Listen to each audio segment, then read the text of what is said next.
إن الحمد لله نحمده ونستعينه ونستغفره ونستهديه ونعوذ بالله من شرور أنفسنا ومن سيئات أعمالنا. من يهده الله فلا مضل له ومن يضلل فلا هادي له، وأشهد أن لا إله إلا الله وحده ربي لا شريك له جل عن الشبيه والمثيل والكفء والنظير، وأشهد أن محمدًا عبده ورسوله صلى الله عليه وعلى آله وصحبه وسلم تسليمًا كثيرا. يا أيها الناس اتقوا ربكم الذي خلقكم من نفس واحدة وخلق منها زوجها وبث منهما رجالًا كثيرًا ونساءً، واتقوا الله الذي تساءلون به والأرحام إن الله كان عليكم رقيبا. أما بعد، أيها الأحبة في الله، إن الله تعالى دعا العباد إلى التنافس إلى الخيرات والتسابق في الدرجات، فقال جل وعلا: سابقوا إلى مغفرة من ربكم وجنة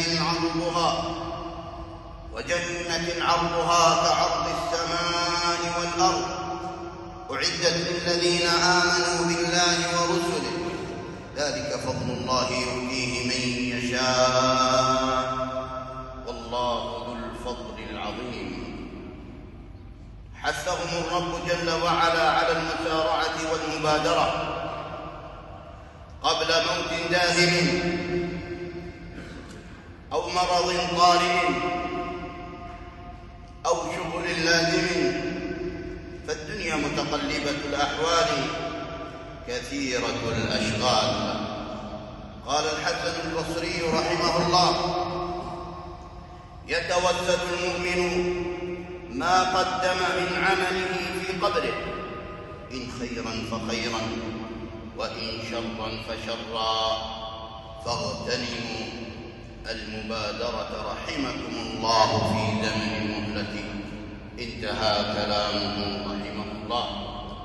عباد الله، تقبل علينا بعد أيام قلائل العشر الأول من ذي الحجة، وهي عشر مباركة أقسم الله جل وعلا بها في كتابه تعظيما لقدرها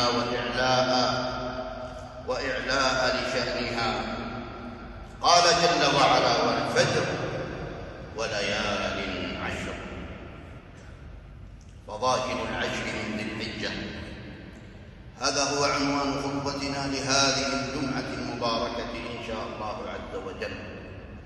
أيها الأحبة، في هذه الأيام المباركات تجتمع أمهات العبادات، تتنوع فيها القربات من صيام وصدقة وحج وذبح وذكر ودعاء. هي خير أيام الدنيا، أيامها أفضل من أيام العشر الأواخر من رمضان. عن ابن عباس رضي الله عنهما عن النبي صلى الله عليه وسلم أنه قال: ما من أيام العمل الصالح فيها أحب إلى الله من هذه الأيام. قالوا: ولا الجهاد في سبيل الله؟ قال: ولا الجهاد في سبيل الله إلا رجل خرج بماله ونفسه ولم يرجع من ذلك بشيء. أخرجه البخاري. في هذه الأيام يوم عرفة، ذلك اليوم العظيم الذي أكمل الله به الدين وأتم به النعمة، فيه تجاب الدعوات، فيه تغفر السيئات، فيه تنزل الرحمات. قالت عائشة رضي الله عنها وأرضاها: إن رسول الله صلى الله عليه وسلم قال: ما من يوم أكثر من أن يعتق الله فيه عبدا من النار من يوم عرفة، وإنه جل جلاله ليدنو ثم يباهي بهم الملائكة فيقول: ما أراد هؤلاء وهذا العتق من النار يشمل الحال وغير الحال بفضل الله ورحمته. وفي هذه الأيام أيها المسلمون يوم عظيم، هو أعظم يوم عند الله جل وعلا، ألا وهو يوم النحر، يوم العيد. عن عبد الله بن قرط رضي الله عنه أن رسول الله صلى الله عليه وسلم قال: أعظم الأيام عند الله يوم النحر. أخرجه الإمام أحمد وأبو داود وصححه الشيخ الألباني رحمه الله. وعن عقبة بن عامر رضي الله تعالى عنه قال: قال صلى الله عليه وسلم: يوم عرفة يوم النحر وأيام التشريق عيدنا أهل الإسلام، وهي أيام أكل وشرب. أخرجه الإمام أحمد والترمذي وصححه.